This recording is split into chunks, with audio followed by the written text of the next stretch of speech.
श्रीमद् भागवत के पंचम स्कंद के 26वें अध्याय में यहाँ से सुखदेव गोस्वामी परीक्षित महाराज को कथा श्रवण करा रहे हैं। श्रवण कराते हुए कह रहे हैं, राजा परीक्षित ने पूछा, राजोवाच, क्या कहते हैं? महर्ष एतद् वैचित्र्यम् लोकस्य कथामिति। हे सुखदेव गोस्वामी, लोगों को कर्मों के अनुसार गतियां मिलती हैं, नीच गतियां उच्च गतियां प्राप्त होती है, इनमें विभिन्नता क्या है? विभिन्नता क्यों है? तब यहां पर सुखदेव गोस्वामी कहते हैं, हे राजा, कर्म करने वाले पुरुष सात्विक, राजस और तामस 3 प्रकार के होते हैं तथा उनकी श्रद्धा में भी भेद रहता है। भोजन 3 प्रकार का, मनुष्य 3 प्रकार का, समय भी 3 प्रकार का। ब्रह्म मुहूर्त जो सुबह में होता है 4 बजे से लेकर के 6 बजे तक, 6 बजे के बाद यानी वो जो समय होता है सात्विक समय होता है, और अभी जो समय चल रहा है राजसिक, 3 बजे के बाद वो चेंज हो जाएगा, 4-5 जाते जाते तामसिक में चला जाएगा। मनुष्य भी 3 प्रकार के होते हैं, कोई राजा की तरह, कोई सात्विक और कोई तमोगुण से भरा ही रहता है।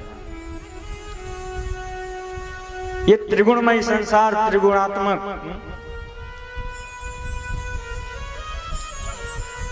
त्रिगुणमय संसार भी है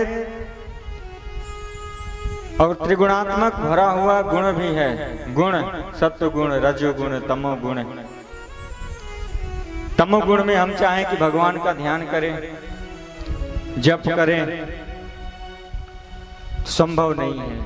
साधुओं के संग में रहने से ही वो संभव हो सकता है, अन्यथा अकेले हम चाहें कि जप कर लें, कुछ सात्विक कार्य कर लें, तो वो नहीं हो सकता। ये ब्रह्म मुहूर्त में ही हो सकता है। इसलिए हे राजन, कर्मों की गतियां भी भिन्न भिन्न प्रकार की होती है, और व्यक्ति जैसा कर्म करता है उसको वैसा फल मिलता है।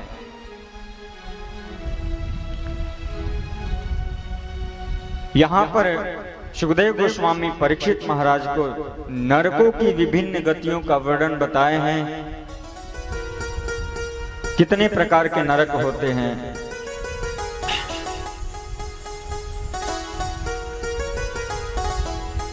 यातनाएं कैसे कैसे भोगते हैं। सुखदेव गोस्वामी कहते हैं,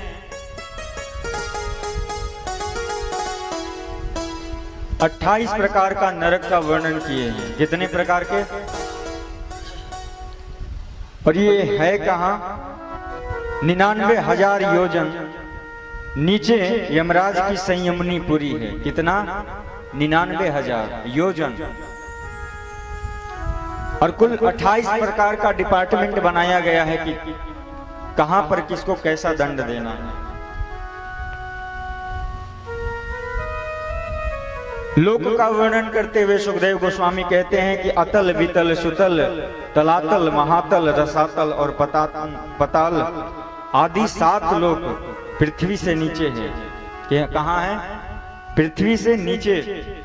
और इसके विपरीत भू, भुवः, स्वः, मह, जन, तप और सत्य आदि 7 लोक कहाँ है? ऊपर है। 14 भुवन जिसे कहते हैं ना, यही है। 7 पृथ्वी के नीचे, 7 पृथ्वी के ऊपर। और कहते हैं कि इस संपूर्ण ब्रह्मांड की दूरी 50 करोड़ है। कितना है? 50 करोड़ योजन। और परीक्षित आगे नरक का वर्णन करते हुए कहते हैं कि पृथ्वी से 99,000 योजन नीचे यमराज का बहुत बड़ा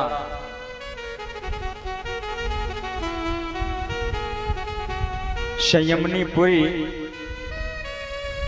जहां पर व्यक्ति मृत्यु के बाद जाकर के वहां पर दंड भोगता है। अनेक प्रकार का वर्णन करते हुए कहते हैं कि ध्यान से सुनिए, कौन व्यक्ति कैसा कर्म करता है तो उसे क्या फल मिलता है। सुखदेव गोस्वामी कहते हैं कि जो पुरुष दूसरे के धन, संतान अथवा स्त्रियों का हरण करता है, समझ में आ रही है ना? कान खोल करके सुनना आप लोग। परीक्षित महाराज को श्रवण करा रहे हैं, लेकिन परीक्षित महाराज को जरूरत नहीं है ये सब सुनने का। धन्य है परीक्षित महाराज जिनकी कृपा से हमें यह भागवत मिली और भागवत के द्वारा हमें ज्ञान हुआ कि क्या करना चाहिए, क्या नहीं करना चाहिए। क्या कहते हैं? जो पुरुष दूसरे के धन, संतान अथवा स्त्रियों का हरण करता है, उसे अत्यंत भयानक यमदूत काल पास में बांध करके बलात् तमसिन नामक नरक में लेकर के जाते हैं। पहले तो व्यक्ति को मृत्यु से ही भय लगता है। अरे भय हो या न हो, मृत्यु तो आएगी ही, अटल सत्य है। कलयुग में लोग क्या कहते हैं, और कुछ सत्य हो या न हो, लेकिन ये तो सत्य है, क्योंकि प्रत्यक्ष प्रमाण मिलता है कि मृत्यु आएगी। नरक में ले जाते हैं उस जीव को। प्रश्न हो सकता है कि कैसे पता चले कि ये व्यक्ति मरने के बाद नरक में गया है? क्या प्रमाण है? ध्यान से सुनना। आखिर हमें कैसे पता चलेगा कि यह व्यक्ति नरक में गया है? तब कहते हैं कि जीवन भर जो पाप किया है और पाप करने के बाद वो मरना नहीं चाहता है, लेकिन मृत्यु निकट आ गई, काल आ गया, काल गाल मुखग्रास ग्रास निर्णास है तवे, काल तैयार है हमें खींचने के लिए, समय हो चुका है। तो क्या होगा? काले काले विकराल पहाड़ के समान यमदूत आते हैं और रस्सी डंडा लेकर के आते हैं। क्या लेकर के आते हैं? ये उन्हीं को दिखाई देता है जिनकी मृत्यु निकट आ रही हो, और किसी को नहीं दिखाई देगा। कहते हैं कि लोग संसार में दुख बांट लेंगे। बच्चे को फीवर हो जाए, 103 डिग्री बुखार हो जाए, तो 1 डिग्री बुखार भी नहीं ले सकते, दुख क्या बांटेंगे? परिवार कितना भी कोशिश कर ले, कितना भी आपका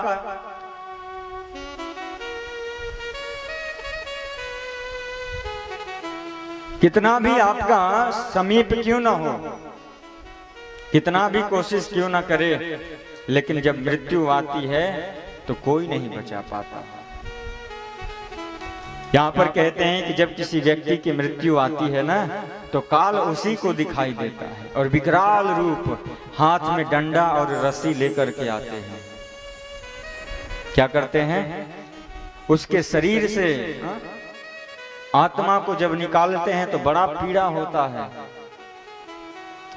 और वो व्यक्ति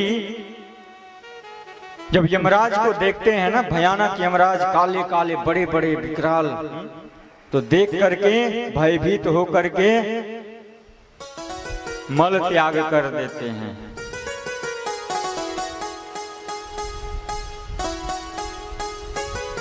मल निकल जाता है उनके शरीर से, समझ रहे हैं ना? यदि शरीर से मल निकल गया तो समझ लीजिए कि वो व्यक्ति नरक में गया है। अब बहुत लोगों को हम गांव में खुद अपने देखे हैं, जब मृत्यु आती है और छटपटाता है ना, तो पैंट गीली हो जाती है और मल त्याग देता है। तो इससे समझ जाइए कि वो कहां गया। यमराज के भयानक रूप को देख करके वो जीव डर जाता है, भयभीत हो जाता है। इतने खूंखार होते हैं ये यमराज। और यहां से लेकर जाते कहां हैं? 99,000 योजन संयमनीपुरी, जहां पर यमराज और यमराज के जो मंत्री हैं चित्रगुप्त, वहां पर ले जाकर के उनका फाइल खुलता है कि ये जीवन में किया क्या है। फाइल जैसे ही खुलता है और वो जीव को हाथ से पकड़ डंडा रस्सी लेकर के बांध करके खड़े हैं दूत, और वहां पर फाइल खुला है ऐसे, और देखा जाता है तू जीवन, तुमको मनुष्य शरीर मिला था भजन करने के लिए, क्या क्या तुम किए हो। और फाइल खुलते ही जैसे आ गया कि महाराज ये जो जीव नरक में आया है क्या किया है पता है? दूसरे के धन को चुरा लिया है, स्त्रियों का हरण करता है। तब वहां पर लिखा जाता है कि इस व्यक्ति को तमसिन नामक नरक में लेकर के जाओ, और वहां क्या होता है? अंधकार में नरक में अन्न जल न देना, डंडे लगाना, भय दिखलाना और अनेक प्रकार से उसे पीड़ित किया जाता है। नरक में व्यक्ति मरता नहीं है, मूर्छित बेहोश हो जाएगा, मूर्छित हो जाएगा, लेकिन मरेगा नहीं। आगे कहते हैं परीक्षित, इतना ही नहीं, इस प्रकार जो पुरुष किसी दूसरे को धोखा दे करके उसकी स्त्री आदि को भोगता है तो वह अंधता मिश्र नामक नरक में जाकर के गिरता है। यातनाओं में पड़ करके वह जड़ से कटे हुए वृक्ष के समान हो जाता है।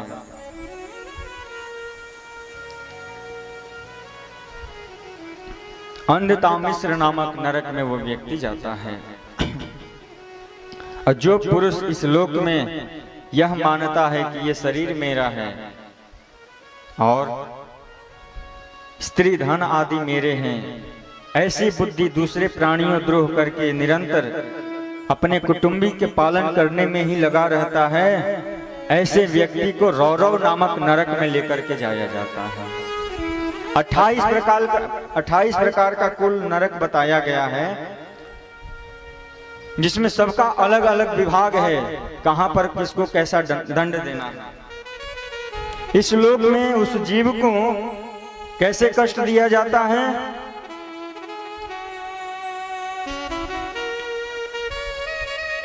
क्रूर अवस्था में यमराज के जो यमदूत होते हैं डंडे से पिटाई करते हैं और रूर होकर के कष्ट पहुंचाते हैं। रूर यानी बहुत दुख देते हैं, बहुत पीड़ित रहता है। अनेक प्रकार का वर्णन किया गया है।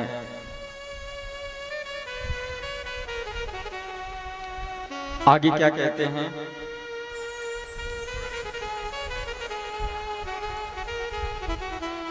जो व्यक्ति क्रूर है, अपना पेट पालने के लिए जीवित पशुओं को रौंदता है या रौंदे हुए पशु को यानी किसी जीव को लेकर के आता है, ऐसे राक्षस से को यमदूत कुंभीपाक नामक नरक में लेकर के जाते हैं। और उसका करते क्या है समझिए? जो व्यक्ति मांस खाता है ना, ये मत सोचना कि पूजा करके हम स्वर्ग चले जाएंगे। यमदूत आएंगे काले काले हाथ में डंडे और रस्सी लेकर के और जमकर पिटाई करेंगे। इतना ही नहीं, कहते हैं कि जो क्रूर यानी जिसका हृदय एकदम कठोर हो गया हो, ऐसा व्यक्ति जीवित पशु या पक्षियों को मार करके खाता है तो उस हृदयहीन राक्षस पुरुष को यमदूत कुंभीपाक नामक नरक में लेकर के जाते हैं। और वहां क्या होता है? नरक में कुंभीपाक नाम का नरक कुछ एरिया में बनाया गया है और बहुत बड़ा कड़ाही है, और उस कड़ाही में गरम तेल, जैसे हम लोग पकौड़ी छानते हैं ना, ऐसे ही उस मनुष्य को लेकर के उस कढ़ाई में डाल देते हैं और बढ़िया से खौलाते हैं, फ्राई करते हैं। और बेचारा वो तड़पता है, रोता है, विलाप करता है, बहुत चिल्लाता है, बेहोश होता है, फिर जगता है, फिर तड़पता है। इस प्रकार से ऐसे जीवों को दुख दिया जाता है। यहां पर कहा गया है, बहुत सुंदर बात बताया गया है, जो मनुष्य इस लोक में माता पिता ब्राह्मण और गुरु का सम्मान नहीं करते, जो इनका विरोध करते हैं, ऐसे व्यक्ति को यमदूत कालसूत्र नरक में ले जाते हैं। इसका घेरा 10,000 योजन है। एडवांस टेक्नोलॉजी जमाना आ गया। बच्चे पढ़ने के लिए तो बाहर जा ही रहे हैं, जॉब होने के बाद बाहर ही रह जाते हैं। माता पिता घर में दुख भोग रहे हैं। अच्छा बताइए, जो माँ बच्चे को जन्म देती है, वो माँ कभी चाहेगी कि बेटा मुझे छोड़ करके जाए? माँ जन्म इसलिए देती है ताकि वो बच्चा हमारे बुढ़ापे का सहारा हो। और वहीं एडवांस पढ़ाई करके बच्चे शहर में कमाने चले जाते हैं। इतना ही नहीं, अपनी पत्नियों को साथ में लेकर के चले जाते हैं, तुम भी चलो। हाँ? सुखदेव गोस्वामी कहते हैं, परीक्षित महाराज,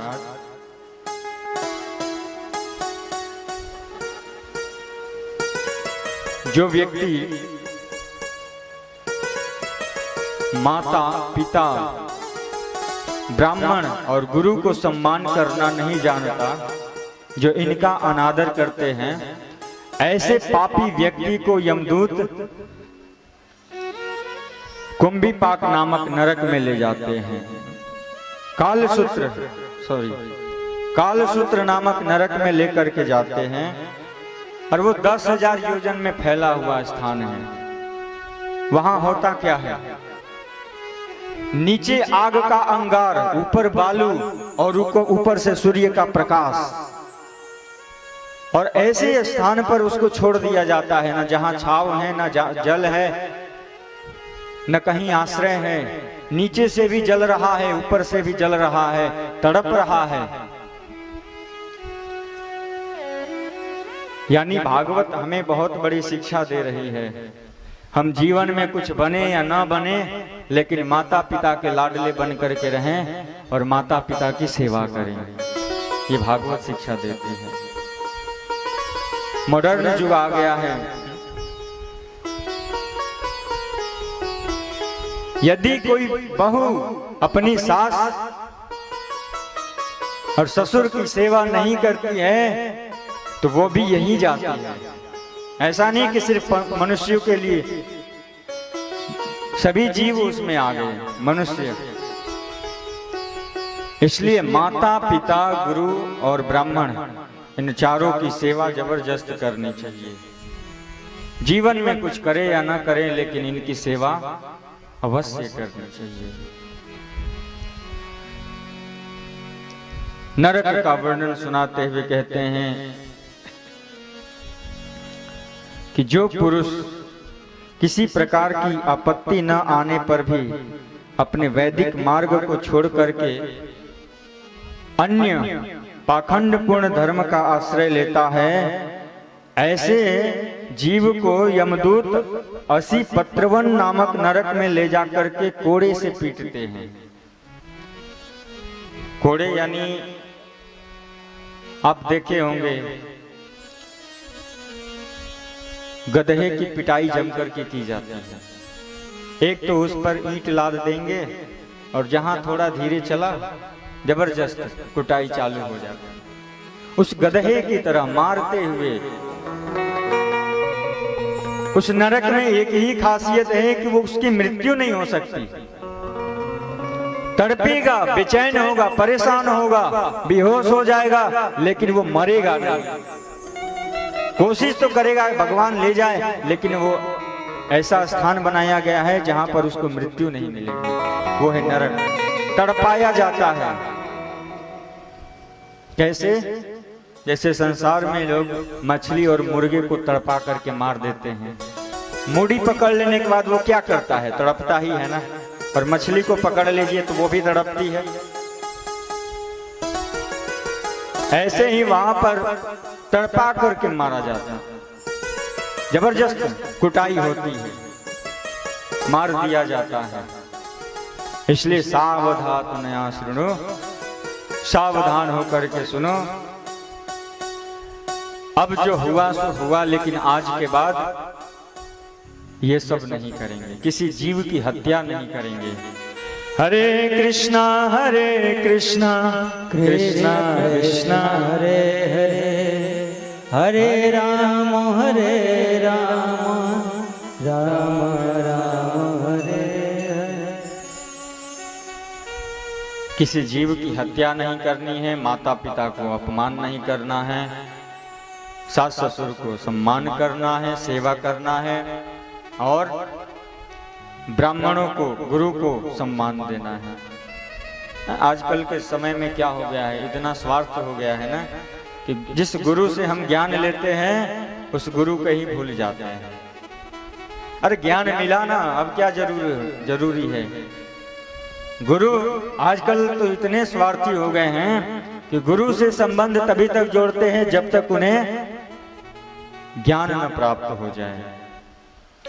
लेकिन जैसे ही ज्ञान थोड़ा मंगलाचरण बोलने आ गया, 10-15 संस्कृत का श्लोक आ गया, अरे अब गुरु की क्या जरूरत है। पूर्णमिदम, अब तो हम पूर्ण हो गए हैं।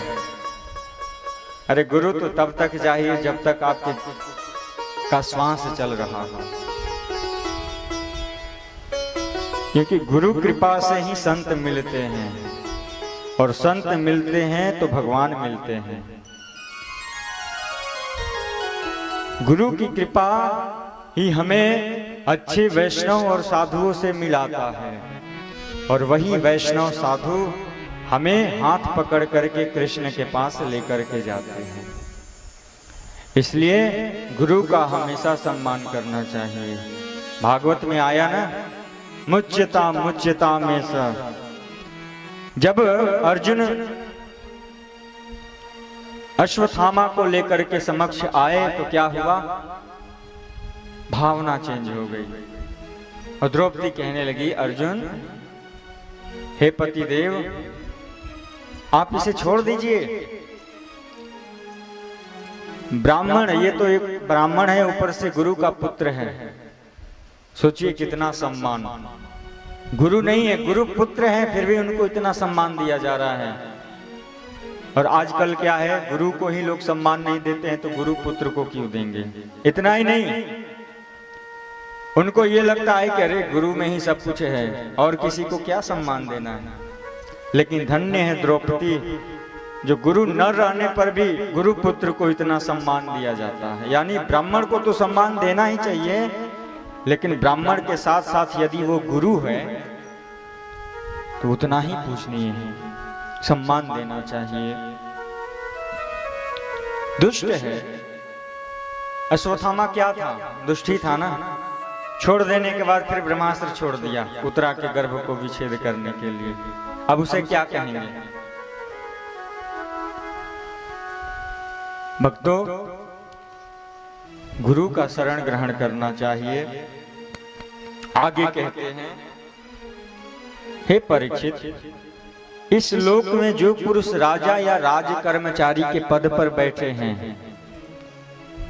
पॉलिटिशियन जिसे कहते हैं ना, यदि किसी निरपराध मनुष्य को दंड देता है अथवा ब्राह्मण को शरीर दंड देता है तो वह महापापी मर करके सुकर मुख नामक नरक में जाता है। और आजकल के जितने भी कर्मचारी हों, आरटीओ विभाग वाले हैं, उनसे पूछा जाए आपका इनकम क्या है, इनकम तो कुछ खास नहीं है, लेकिन ऊपरी कमाई अच्छी खासी हो जाती है। अब शर्म भी नहीं रहा झूठ बोलने में, धर्म से चलने वाला कोई बचा नहीं। वही कहते हैं कि यदि कोई राज कर्मचारी के पद पर भी हो और वो निरपराध साधारण व्यक्ति यदि आया है और उससे घूस लेता हो तो ऐसे व्यक्ति को शुक्रमुख नामक नरक में लेकर के जाते हैं। पहले तो लोग गलत ढंग से कमाया हुआ धन लेने में भी संकोच करते थे, लेकिन आज तो संकोच रहा ही नहीं, सब सर में चला गया, लाज सर में। पहले की माताएं यहां तक अपना घूंघट करती थी, लेकिन आजकल बाल दिखा करके चलती हैं। कहां गया हमारी संस्कृति सभ्यता? धीरे धीरे विलुप्त होता जाता है। ये जो टेक्नोलॉजी जमाना आ गया ना सर, काहे को शर्म, काहे को लाज? अरे भैया, यही तो मेन गहना है। स्त्रियों का असली गहना क्या है? लज्जा और शर्म। बड़े बुजुर्ग आए देख करके अपने आप को सम्मानित कर लेना, ढक लेना ही उसकी सबसे बड़ी गहना है। धीरे धीरे हमारे घर से संस्कार चले जा रहे हैं। इसका कारण एक ही है कि टेक्नोलॉजी का जमाना बढ़ रहा है। मोबाइल, व्हाट्सएप, फेसबुक खूब बढ़ रहे हैं। भगवत गीता, भागवतम, रामचरितमानस, ये सब विलुप्त होते जा रहे हैं। कहाँ किसी के पास समय है कि कोई भागवत पढ़े? महाराज, हमें तो संस्कृत नहीं आती। अरे भैया, कोई जरूरी नहीं है संस्कृत पढ़ना, हिंदी में भी लिखा हुआ है, हिंदी भी तो पढ़ सकते हो ना। ऐसे व्यक्ति को शुक्रमुख नामक नरक में ले जा करके गिराया जाता है और वहां पर यमदूत उसके अंगों को कुचलते हैं और कोल्लू में गन्ना जो पेरा जाता है ना, जूस, ऐसे ही वहां पर एक मशीन बनाया गया है और उस जीव को उस कल्लू नामक मशीन में ऐसा पेरा जाता है जैसे गन्ने को पेरा जाता है।